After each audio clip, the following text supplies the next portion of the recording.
নমস্কার, হেডলাইন্স বরাকে আপনাদেরকে স্বাগত। কিছুক্ষণের মধ্যেই শুরু হতে চলছে আমাদের বহু প্রত্যাশিত থার্ড স্টেট গেমস। আর এই থার্ড স্টেট গেমস নিয়ে আমরা সরাসরি মাঠ থেকে বিশ্লেষণ করতে যাচ্ছি। আমার সঙ্গে রয়েছেন আমাদের বরাক উপত্যকার বিশিষ্ট ক্রীড়া সাংবাদিকরা। আমি ঠিক ডান দিক থেকে আমি শুরু করছি। প্রথমে রয়েছেন আমাদের দ্বিজেন্দ্রলাল দাস, তারপর রয়েছেন শম্ভু মজুমদার, বিকাশ দে, সায়ন বিশ্বাস, তাজউদ্দিন, কিঙ্কর দাস এবং অরিন্দম গুপ্ত। আমাদের ছেলে মেয়েদের পরবর্তী প্রজন্ম এবং সবার খুব ভালো এনকারেজ হবে এবং পরবর্তীতে গত শেষ অলিম্পিক হয়েছিল নওগাঁয়ে, ওইখানে শিলচর মাত্র 3টি পদক পেয়েছিল। এবার এখন পর্যন্ত দুইটা গোল্ড এবং ব্রোঞ্জ একটা হয়ে গেছে। প্রায় 20টা আমাদের অলরেডি ক্রস করেছে টোটাল পদক। আমার মনে হয় এটা আমাদের পরবর্তী খুব ভালো হবে। এটা আমরা শম্ভু চৌধুরীর কাছে জানতে পারলাম, কিন্তু আমি এবার সরাসরি বিকাশদের কাছে যাচ্ছি। বিকাশদা, আমি একটা জিনিস তোমার কাছে জানতে চাইব যে কালকে এই মাঠে আমরা এমন একজন ব্যক্তিত্বকে পেয়েছিলাম যিনি অর্জুন পুরস্কার পেয়েছিলেন, ভুবনেশ্বর বড়ুয়া। তিনি বলেছেন যে খেলার দুনিয়াতে রাজনীতির প্রবেশ ঘটায় অনেক প্রতিভাবান খেলোয়াড়রা বেরিয়ে আসছে না। এই বিষয়টা এবং আজকের এই বরাক উপত্যকা স্টেট গেমসের যে এত বড় আসর বসেছে, সেটা নিয়ে আপনার কি মতামত, সেটাই আমরা জানি। অর্জুন ভোগেশ্বর বড়ুয়া যে কথাটা বলেছেন যে ক্রীড়াক্ষেত্রে রাজনীতিবিদদের প্রবেশ ঘটলে একটা সমস্যা দাঁড়ায় এবং সবচেয়ে সবার প্রথমে ট্যালেন্ট মার খায়, সেটা 100% সত্যি কথা। যেটা প্রমাণিত আপনারা দেখতে পারেন শিলচর ডিএসএ, যেটা আসাম অলিম্পিক সংস্থার কর্মকর্তারা বলছেন, অনুপ চৌধুরী, বিষ্ণুরাম ননিসা, প্রদীপ হাজারিকারা বলছেন যে আপনাদের এখানে সরাসরি রাজনীতির সাথে জড়িত লোকরা কিন্তু বড় পদে নেই। যদি এর জন্যই আপনারা একত্রভাবে কাজ করতে পারছেন এবং আপনারা একটা সাফল্য পাবেনই। সেটা আমি বলছি ওই ভোগেশ্বর বড়ুয়ার জবাবে। আর আপনি যেটা বলতে চাইছেন যে এই স্টেট গেমসের এই যে আসরটা যেটা সম্পূর্ণ এখন যে বিষয়টা বললেন যে যেটা আগে অলিম্পিক হয়েছিল এবং এই ধরনের প্রথম একটা আসর শিলচরে হয়েছিল, তাতে আমাদের বরাকগুলিকে কতটুকু সেটা লাভজনক হয়েছে? দেখুন, এ ধরনের ক্রীড়া আসর যেখানে হবে প্রথমে এর উন্নতি করবে পরিকাঠামোর দিক দিয়ে। অলিম্পিক বলুন, বিশ্বকাপ করুন, যখনই যে দেশে হয়েছে সে দেশের কিন্তু মানে অর্থনীতিতেই মানে উন্নতি হয়েছে এবং পরিকাঠামোর দিক দিয়ে উন্নতি হয়েছে। সেটা আপনারা লক্ষ্য করবেন শিলচরও হয়েছে। সবচেয়ে বড় কথা আমাদের উদয়বোধন টেবিল টেনিস ক্লাবটা কমপ্লিট হয়ে গেছে। পুলিশ প্যারেড গ্রাউন্ড একটা ট্র্যাক হয়েছে, এটা এবার চর্চার ব্যাপার। এর চেয়ে বড় ব্যাপার হচ্ছে দেখবেন আপনি আমরা ইন্ডিয়া ক্লাবে যাওয়ার পাশে যে রাস্তাটা কিন্তু পিচ হয়ে গেছে, অতদিন এটা কিন্তু ভাঙ্গা ছিল। এই ছোটখাটো কিছু আমাদের উন্নতি এর মধ্যে হয়ে গেছে, যদিও যতটা আশা করা গেছিল ততটুকু না। আর খেলোয়াড়দের ব্যাপার বলছি, এটা বড় আসর, সিনিয়র লেভেল, এখানে খেললে একটা অভিজ্ঞতা বাড়ে। আর সেই অভিজ্ঞতার জোরেই আর এদের দেখেই আবার নতুন প্রজন্ম উঠে আসে।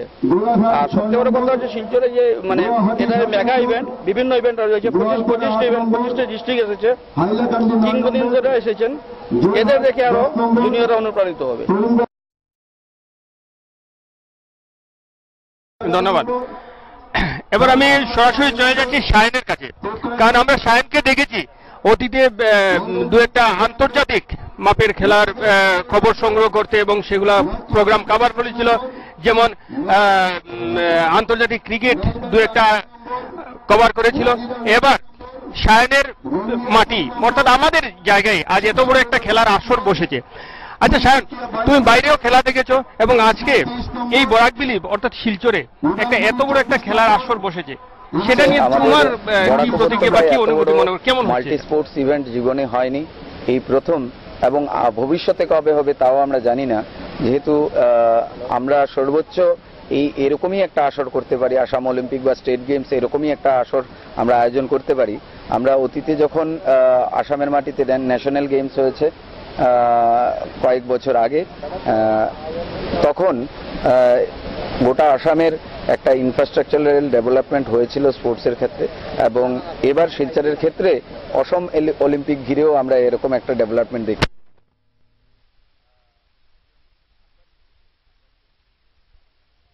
যে এই আসরটা আরেকটু গুছিয়ে তোলা গেলে ভালো হতো, আরো ভালো হতো। এখন নিশ্চয়ই ভালো হচ্ছে, কিন্তু আরো একটু গুছিয়ে নেওয়া গেলে আরো ভালো হতো। যেমন পার্টিসিপেন্টস কজন, কোন ডিস্ট্রিক্ট থেকে কজন আসছে, 25টা ডিস্ট্রিক্ট থেকে পার ডিস্ট্রিক্ট কতটা ডিসিপ্লিনে অংশ নিচ্ছে, 25টা ডিসিপ্লিনে কটা করে দল আসছে, এগুলো আগাম যদি আয়োজকরা, মূল আয়োজক যারা আসাম অলিম্পিক কমিটি, তারা যদি জানাতে পারতেন তাহলে এই আসরটা আরো সর্বাঙ্গীন সুন্দর হতো।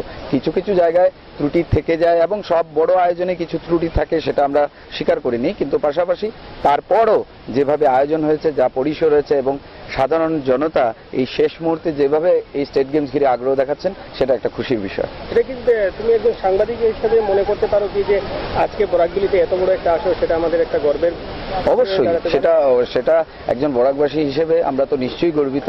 পাশাপাশি আমাদের ক্রীড়া ক্ষেত্রে আমরা যারা খেলাধুলা ভালোবাসি বা খেলার সংবাদ সংগ্রহ করি, তাদের জন্য এটা একটা বিশাল বড় আসর এবং এ ধরনের আসর সত্যিকার অর্থেই ভবিষ্যতের খেলোয়াড়দের উৎসাহ দেয়।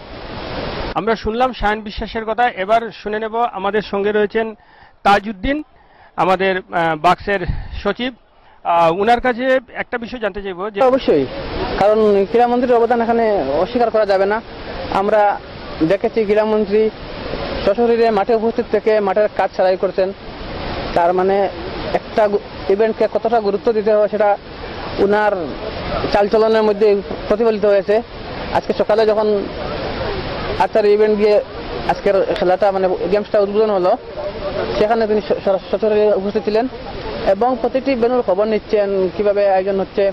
যদিও শিলচর দিয়েছে এখানে মূল মানে সংগঠক আয়োজক, যদিও তবুও ক্রীড়ামন্ত্রী যেহেতু উনার নিজের শহর, নিজের এলাকা সব মিলিয়ে বরাক উপত্যকার মান সম্মান যাতে বজায় থাকে সেই দিকটা উনি খেয়াল রাখছেন এবং গেমস যাতে এখানে আয়োজন হয় বা ইভেন্ট যাতে কমে না, ঠিকঠাক আয়োজন হয় সেই ব্যাপারটা উনি দেখাশোনা করছেন। আচ্ছা, তারপর থেকে গুরুত্বপূর্ণ বিষয় আমরা দেখেছি আমাদের বরাক উপত্যকার কাছারে অনেক অ্যাথলেটিক খেলোয়াড়রা রয়েছে, কিন্তু তারা প্ল্যাটফর্ম পাচ্ছে না।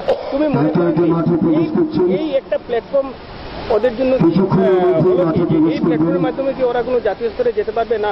সেই আবার সেই খেলার যারা বরাক ব্রহ্মপুত্র উপত্যকার বৈষম্যতার যে শিকার থাকে, সেই শিকারটা কি সেখানেই থাকবে না সেটা কাটবে? এখন আসলে হলো কি, এই যে স্টেট গেমসটা হচ্ছে সেটা একটা ওপেন ইভেন্ট, এখানে কোনো এজ গ্রুপের পার্টিসিপেন্ট নেই। আপনার বয়স যাই হোক, 18 হোক আর 16 হোক, আপনি সিনিয়র গ্রুপে পার্টিসিপেট করতে হবে।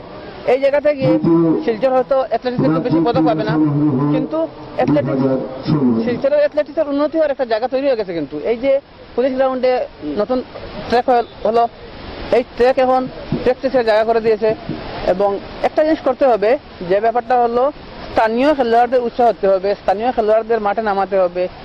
কিছু কিছু ক্ষেত্রে অভিযোগ আসছে যে স্থানীয় খেলোয়াড়রা বঞ্চিত হচ্ছে কারণ পদকের লোভ।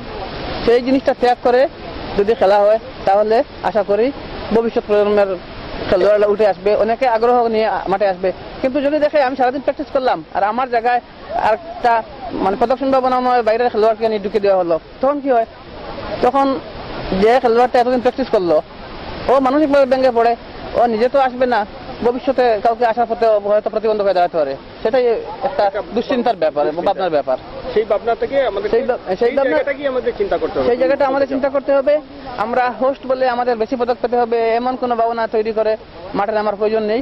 আমরা অতিথি সুলভ মনোভাব নিয়ে যদি একটা সুন্দর টুর্নামেন্ট আয়োজন করতে পারি, একটা অলিম্পিক ইভেন্টের মতো ইভেন্ট তো সচরাচর হয় না, আসামের ইতিহাসে তৃতীয়বার হচ্ছে। এরকম একটা ইভেন্ট যদি পাওয়া অনেক গর্বের ব্যাপার এবং সেই ইভেন্ট হোস্ট করে যদি আমরা সম্মান অর্জন করতে পারি, সেটাও তো আমাদের জন্য মোটেও কম নয় এবং এই ব্যাপারটা মাথায় রেখে অজিত সিং কাজ করতেন এখন পর্যন্ত। ধন্যবাদ তাজউদ্দিন। এবার আরেকজন আমার সঙ্গে রয়েছেন যে কিঙ্কর দাস, দীর্ঘদিন ধরে ক্রীড়া সাংবাদিকতার সঙ্গে জড়িত। ঠিক আছে কিঙ্কর বাবু, তোমার একটু প্রতিক্রিয়াটা শুনে নেই যে এই স্টেট গেমস কি শিলচর ক্রীড়া ক্ষেত্রে কিছু বিরাট প্রভাব ফেলবে, ইনফ্রাস্ট্রাকচার তো ঠিক হয়েছেই। এখন কথা হচ্ছে কি এটা আমরা কতটা ধরে রাখতে পারবো। পুলিশ ব্যাকগ্রাউন্ডে যে যুদ্ধকালীন তৎপরতায় যে ট্র্যাকটা হয়েছে, সেই ট্র্যাকটা যদি ধরে রাখা যায়, সঠিক পরিচর্যা করা যায়, তো অ্যাথলিটরা প্র্যাকটিসের সুযোগ পাবে, তখন আরও প্রতিভা বেরিয়ে আসবে। পাশাপাশি তাজউদ্দিন যে কথাটা বলে যে স্থানীয় খেলোয়াড়দের উৎসাহ দিতে হবে, এখন যদি আমার পদকের লোভে যদি বাইরে থেকে কোনো খেলোয়াড়কে নিয়ে আসি, তাহলে কিন্তু স্থানীয়রা উৎসাহ পাবে না মাঠমুখ করতে, ওদের মাঠমুখ করতে। খেলায় হার জিত আছে, একটা ইভেন্টে যদি 10টা টিমও অংশগ্রহণ করে, 9টা টিমই হারবে, একটা টিমই জিতবে, কিন্তু সেই হারের মধ্যেও কিন্তু একটা গর্ব করার মতন জায়গা থাকে। আমাদের সেই জায়গাটা দেখতে হবে।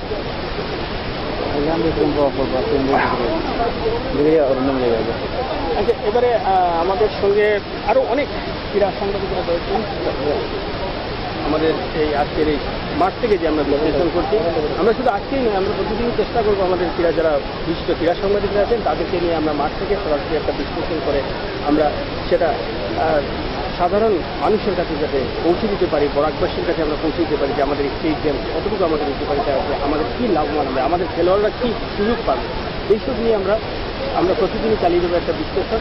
আমরা বিশেষ করে আমরা সেই বিশ্লেষণে আমরা ক্রীড়া সাংবাদিকদের নিয়ে বিশ্লেষণ করবো, কারণ আপনারা জানেন যে সাংবাদিকদের প্রতি সব কিছু ভালো করে সব কিছু ফুটে উঠে, এই সাংবাদিকদের নিয়ে আমাদের সব কিছু আলোচনা থাকে। তবু এখানে আমরা পেয়ে গেছি হাইলাকান্দির একজন ক্রীড়া সাংবাদিক হিসাবে ইন্দ্রজিৎ সিনহা।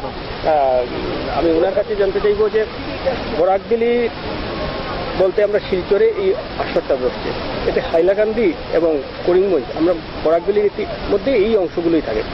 হাইলাকান্দিতে এক্ষেত্রে এই আসরে হাইলাকান্দির খেলোয়াড়দের কতটুকু প্রভাবিত বা কি লাভজনক? আমরা শুনেছি হাইলাকান্দি 9টা ইভেন্টে অংশ নিচ্ছে, যার মধ্যে আমরা তাইকান্ডো, হকি, মহিলা হকি যেটা, এবং সেপাক টাকরো, এই 3টাতে আমরা মানে একটা ভালো পজিশনে যাওয়ার মানে আমরা সম্ভাবনা দেখছি। এবং হকি টিমটা খুব ভালো টিম তৈরি হয়েছে, গত 5 বছর ধরে ভালো খেলছে আসাম রাজ্যের দলে। এটাই। Thank you. তাহলে আমরা এবার শুনে করিমগঞ্জের যে কথা বলবেন, করিমগঞ্জের যে এবার আমরা জানি যে করিমগঞ্জ থেকে খেলোয়াড়ের সংখ্যাটা খুব কম। প্রথমে একটি খেলা ইভেন্টে খেলোয়াড়রা ছিল, পরবর্তীতে ট্রেনিং হয় আরেকটা বেড়েছে। সেই জন্য অরিন্দমের কাছ থেকে আমরা জেনে নিই করিমগঞ্জের। দেখুন, খেলা হচ্ছে প্রতিভার প্রকাশ ঘটানোর একটা সুবর্ণ সুযোগ, এবং এই ধরনের স্টেট গেমস যেটা আসাম অলিম্পিক্স নামে পরিচিত, সেটাতে অ্যাথলেটিক্স, যেটাকে মাদার অফ অল স্পোর্টস বলা হয়, সেখানে যদি ইভেন্ট এবং যে আপনি বলছেন করিমগঞ্জ থেকে যে আমাদের কম পার্টিসিপেন্টসরা এখানে এসছে, সেটা ক্ষেত্রে আমার মনে হয় কিছুটা ক্ষেত্রে আয়োজক সংস্থা দায়ী। তারা যদি ভালো করে পদক্ষেপ নিতেন তাহলে হয়তো আরো খেলোয়াড় আসতে পারতেন এবং তাদের প্রতিভার প্রকাশ ঘটানোর একটা সুযোগ আমরা দেখতে পেতাম। যাই হোক, ভবিষ্যতে সেটা হ্যাঁ আশা করছি সেটা হবে। এটা এখানে প্রথমবার, শিলচরে প্রথমবার হচ্ছে, এবং এটা আমাদের জন্য গর্বের বিষয়। করিমগঞ্জ থেকে কয়টা দল আসছে, কয়টা ইভেন্টে? আমার জানার মধ্যে তো একটাতে অ্যাথলেটিক্স, টেনিসটা এখনো বোধহয় সংযোজন হয়নি, হওয়ার কথা, এবং আমি আশা করব সেটা হবে। মানে করিমগঞ্জ থেকে শুধু অ্যাথলেটিক্স আর টেনিস পর্যন্ত হচ্ছে, যার অর্থ করিমগঞ্জ একদিক থেকে ডিপ্রাইভ। এই জন্য দায়ী কারা, সেটাই সবচেয়ে বড় প্রশ্ন। আসাম অলিম্পিক সংস্থা দায়ী না করিমগঞ্জ দিয়েছে দায়ী? কারণ সেই দুটো দিকে আমাদেরকে দেখতে হবে। যেহেতু আসাম অলিম্পিক সংস্থার কর্মকর্তা প্রতিবাদেরিকা প্রথম 10 মিনিটে উপস্থিত ছিলেন এবং তার বক্তব্য ছিল, উনি বলেছিলেন যে সুযোগ দেয়া হবে, কিন্তু করিমগঞ্জ যেতে সেক্রেটারি বলছেন উনি পরিবারের সঙ্গে বাবা যোগাযোগ করেও সদুত্তর পাননি, বরঞ্চ ইভেন পরিবারেরিকা নিজে ক্যারাম বোর্ডও করিমগঞ্জ থেকে দেওয়া। আপনারা যারা পতাকার সামনে দাঁড়িয়ে আছেন বা প্রবেশ মুখের সামনে যারা দাঁড়িয়ে আছেন, আমাদের মাননীয় সুপ্রবৃন্দ, আপনাদের কাছে অনুরোধ রাখছি আপনার জায়গাটাকে ফাঁকা করে দিন।